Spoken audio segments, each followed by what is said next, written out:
Hello everyone and welcome to another video. In this video we are going to discuss the CSS grid system module in CSS. This is a two-dimensional layout model. In the last video we talked about Flexbox, which is a one-dimensional layout model. You can do rows or columns. In this case, with CSS grid, it is a row and column based layout model. Basically, you can think of it as a two-dimensional grid. This will give us much more control over how we lay out items on the screen for websites. It also gives us a very predictable nature of what to do when there are more items than the grid has space for, right? And basically, if you have like a grid that has 4 rows, what if you add the fifth or sixth items to that grid, at least in new rows, we can actually kind of set rules of how these rows should be added, how big they should be, so on and so forth. And then it's very powerful responsive designs because we can have what's called template areas to kind of control where items are going to be.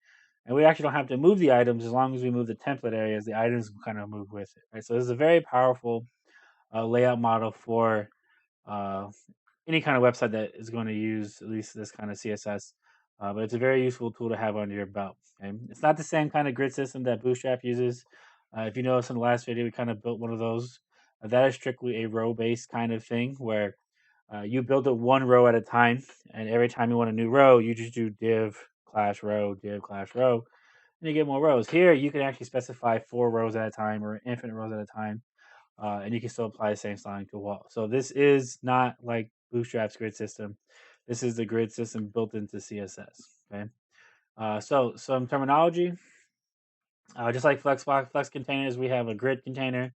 This is any HTML element that has the display grid property part of styling, and all direct children are grid items, which is the next bullet point. All grid items are basically direct children of the parent element who has the grid display set to grid. Okay, and um,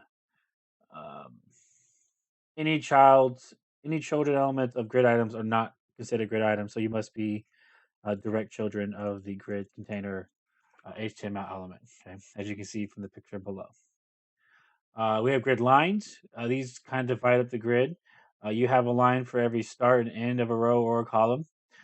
So, for instance, this is grid row line 1, grid or row line 2, row line 3 and 4, then column 1, column 2, column 3, and column 4.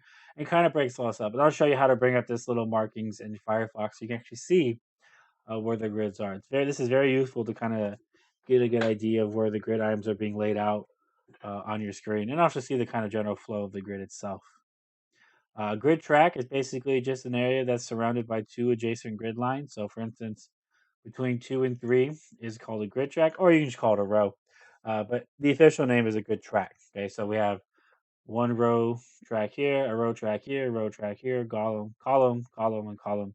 All these kind of two adjacent grid lines make up a track. Okay. Now, if you have an area surrounded by 2 sets of adjacent grid lines, one row here, one row here, one row here, one row here, you basically have a grid cell, right? So this is going to be a cell in our grid. Not necessarily a grid item because um, your grid item can span multiple blocks. It could have a 4-cell grid item. But nonetheless, any kind of um, area that's surrounded by 4 grid lines is basically a grid cell. So grid cell, this whole thing is saying a grid cell. So you can have it kind of expands where everything is basically a grid cell at this point because it only takes 2 adjacent rows and 2 adjacent column grid lines to be a cell. Okay. And then grid areas, which we'll talk about more when we do the example, basically is an area surrounded by 4 grid lines, but they're not adjacent. So these ones are right next to each other. These ones are kind of spanned out more. So the 2 rows that make up this grid area is 2 and 4.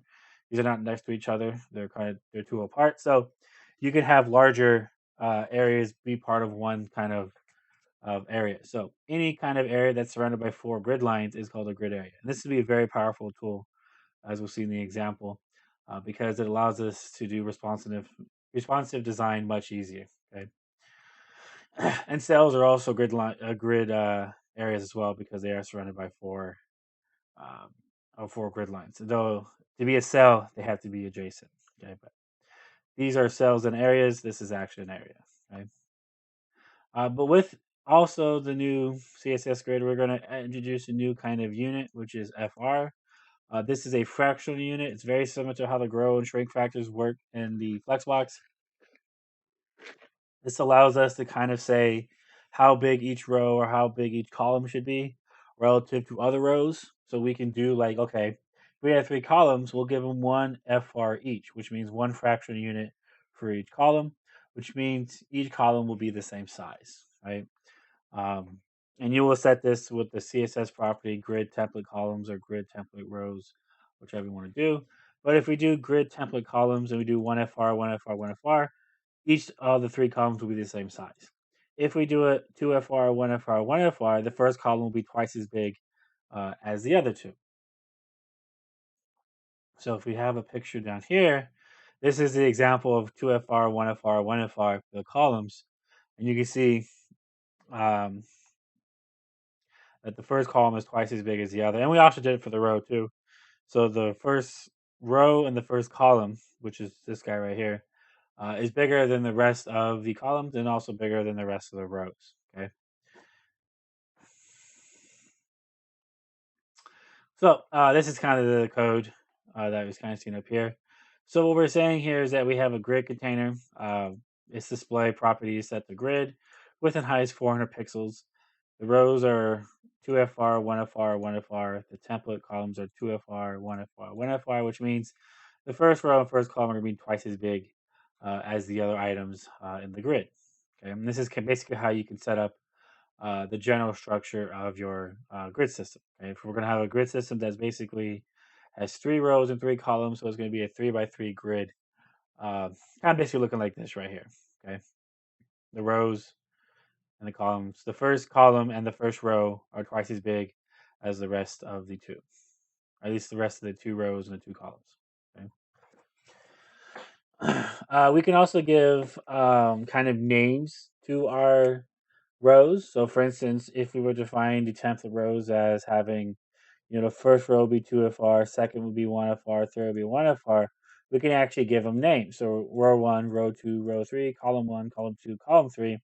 And then we can actually reference this um, in our code, at least our CSS code, saying, okay, maybe we want this grid item to start at R1, right? Which would mean that the item is going to start from R1. And this 2 here says it's going to span 2 rows, so it's actually going to go from R1 and also consume the second row as well. We'll get into this syntax later, but nonetheless, we can reference rows by names, okay?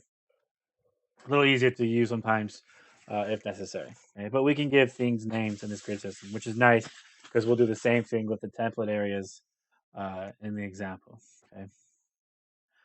So this gets kind of uh, repetitive, especially doing 1FR, 1FR, 1FR.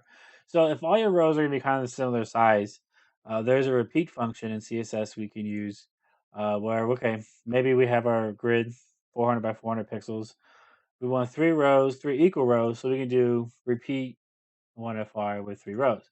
And basically this will make 3 rows with this size here. This will make 3 columns with this size here. That way we don't have to type 1FR, 1FR, 1FR. We could just do this function here, which will repeat this size of size of the row 3 times, okay? Or the size of the column 3 times, okay? This is doing 3 columns or rows isn't too bad, but if you have like 15 or 20 rows, this is nice to use going forward. Okay. So this template area, which allows us to define areas in our grids with names, right? If you remember that the grid areas in the previous slides, we just kind of have for an area that's surrounded by 4 grid lines. We can give these grid areas names and we can reference them in the names. So we don't have to explicitly set the grid starts and the ends um, in our CSS code because that's all numerically done. And there's an example at the end of the slides, which kind of shows you the various ways you can place grid items on your grid. So the grid template area allows you to give names to areas in your uh, CSS grid. Okay. And so you see later that we'll have like a header and then a content, then maybe a footer. Instead of using the grid row or column line numbers, we could just say, okay, put this div tag in the header and just leave it, right? And you'll see how powerful this is when we do responsive design with this grid system in the example, where we can easily move items without ever having to tell the item to move. It moves by itself automatically, which is really nice. Okay. All this so far we've talked about these two CSS properties are basically implicit or explicit tracks, right? Or implicit explicit rows and columns. Okay. But now we have to worry about what do we do if there's more items than the grid has space for. Then you start jumping into implicit rows and columns, right? So these two CSS properties, grid auto columns and grid auto rows, you will tell the CSS grid what do you want to do if there's more columns than you define, or if there's more rows than when you define. If you don't set this, um, if happens that the item you add is not next to the grid, maybe if you have a 4x4 grid, but you put an item somewhere far away, like in row and 6 and column 6, then your grid's gonna look a little weird. But if you have these two values set, then these items are added in a very predictable way, and everything's still kind of symmetric. It depends if you really want to use this, but you do have a way of setting a predictable kind of growth to your CSS grid if there are more items than you have space for. Okay.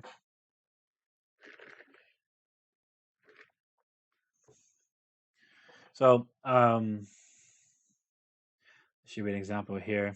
This is basically the similar to what we talked about up here, uh, but it's going to use a 2x2 grid where each cell being a 200 pixel square.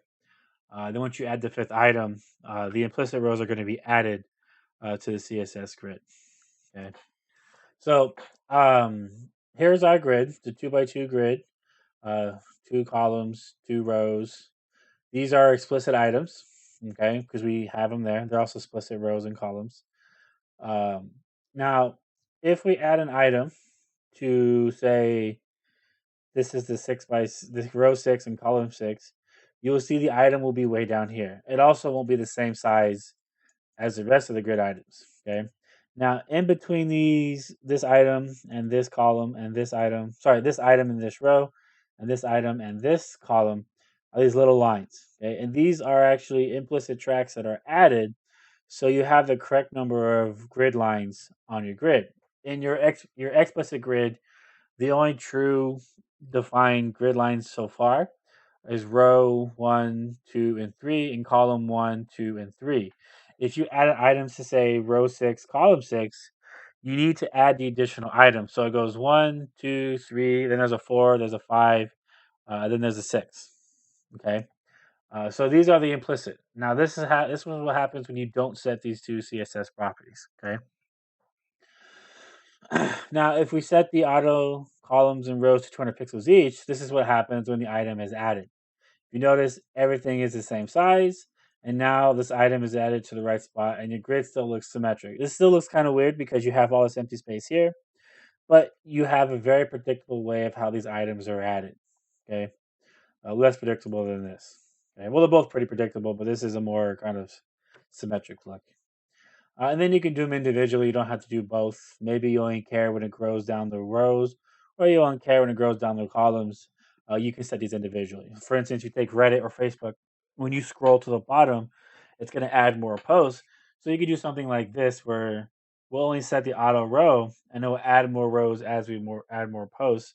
Because you never know, at least when you define the grid, you're not going to know how big this grid is going to get. You know, when you scroll through Reddit, just on the homepage, every time the scroll bar hits the bottom, you're going to add more items, right? You're not going to say, okay, we'll make the grid have 40 rows because that's like the average people scroll. No, you'll start with a small grid and you'll just add rows as you need, but you will add them in a way that is predictable. You say, okay, every new row will be 200 pixels, enough to fit a Reddit post, right? So you can do something like this to kind of grow your cell or your grid vertically.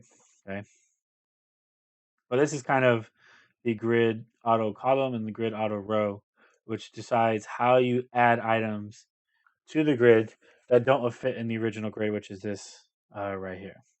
Okay. Now the template areas that I have here, it's kind of an example. We'll have the same CSS display grid with 400 pixels, height 400 pixels. And then the rows, these are the explicit rows, 4 rows, 1 FR each, 3 columns, 1 FR each. Then we'll give each area a name. So for instance, header, sidebar, content goes here, and then footer. Okay. And if we want to put a div tag in the footer, we could just say grid area footer, content, or grid area sidebar, or grid area header, and it puts the items in these areas. Okay. Now, when they have the same name, you could do grid area content 3, which would be the third item, which is right here. So you can still reference um, grid area names that are duplicated by adding an index to each one, okay, if necessary. Okay, but this is what the template area gives you. This is actually a very useful feature for responsive design, at least a responsive website that uses grid. Okay,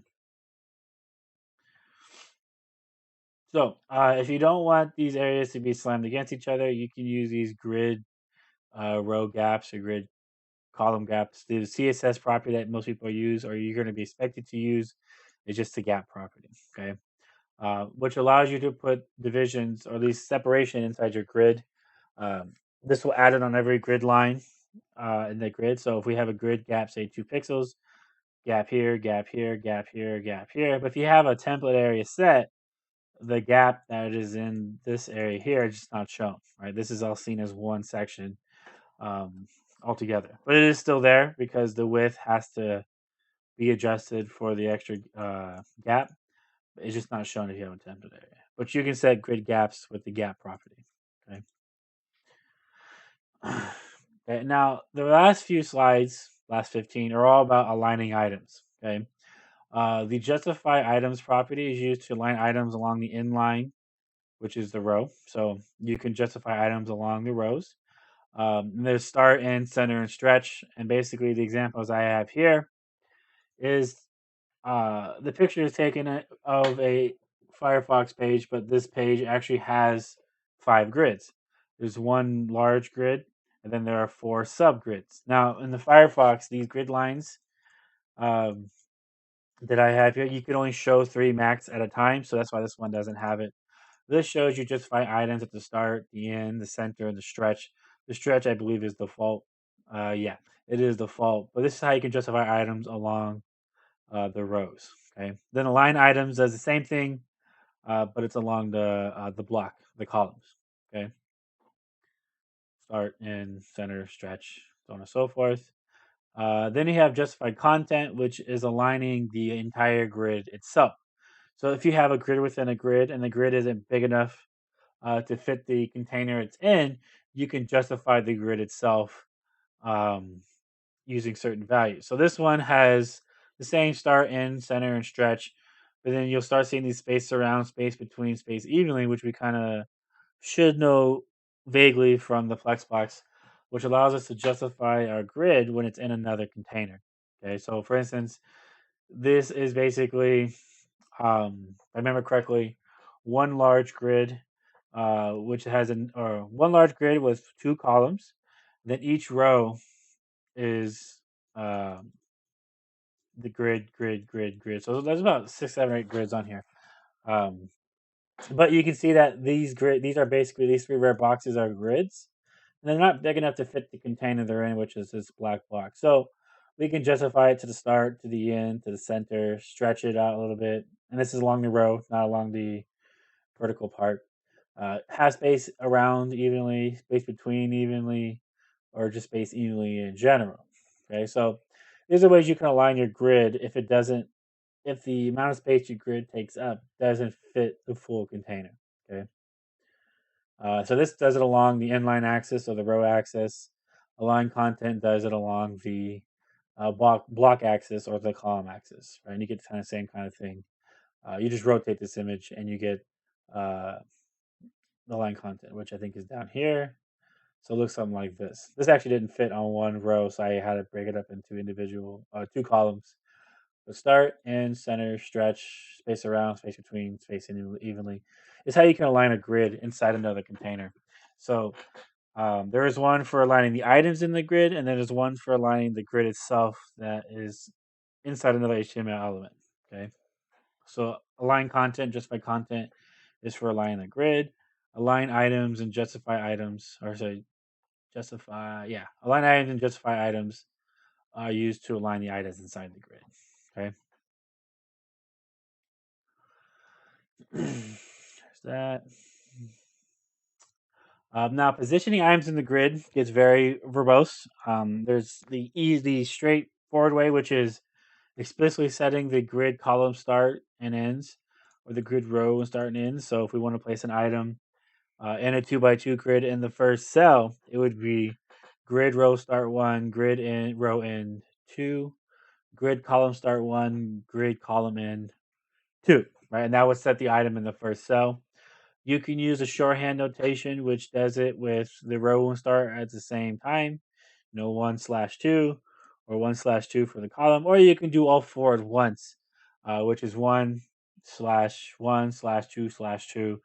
This grid area property, if you don't name a template area, goes row start, then column start, then row in, then column in for this property here. These one both just do row start, row in, column start, column in. Okay. And then I have a picture that shows the difference between all four of these, or should say four, all seven of these. Okay. Then setting these properties, you have different kind of ideas. At least you have different kind of um, uh, types of values you can give it. You can give a number, which is the grid line or the name of the given to the grid line. You can do a span, which says, okay, this item is going to span two grid tracks or one grid tracks. You can do the same thing with a name of a grid line, or you can do auto, which is auto placement inside the grid. Okay. So if we have a 4x4 grid, these are the many different ways you can set the header to the top of your page. So if we have a 4x4 grid, we'll put the header at the very top. So it starts at row 1, ends at row 2. These are grid lines, not the actual rows. These are grid lines.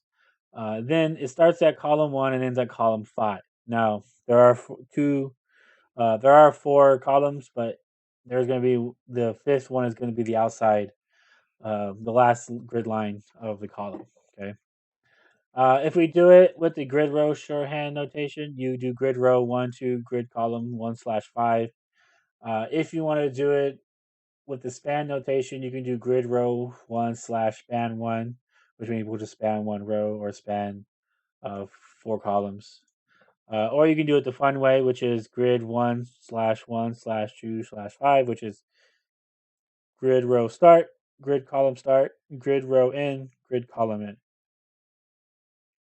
And then if you want to do it the grid template way, grid area header, which says put this item in wherever the grid area is set to header. And you'll need to make sure you set the grid template area to header as well. Okay, as seen before. Okay. And then some CSS properties that you guys can check out for justifying items. Same kind of values we had for um, the justify content and justify items and align items and justify items. So the other ones, justify items and justify items and line items, tells the grid how they should align items. This allows you to have the items define how they should be aligned as well. So this is kind of what you get here. Justify self. These are items inside the cells that are being aligned. So you can do it this way. If you do justify self center and line self center, you actually just get a square in here. But the default nature is always a stretch to fill the full cell. Okay. And if you want, there's a lot of things you guys can read up if you like. These are all very good resources to kind of understand the grid. But this is a very powerful thing.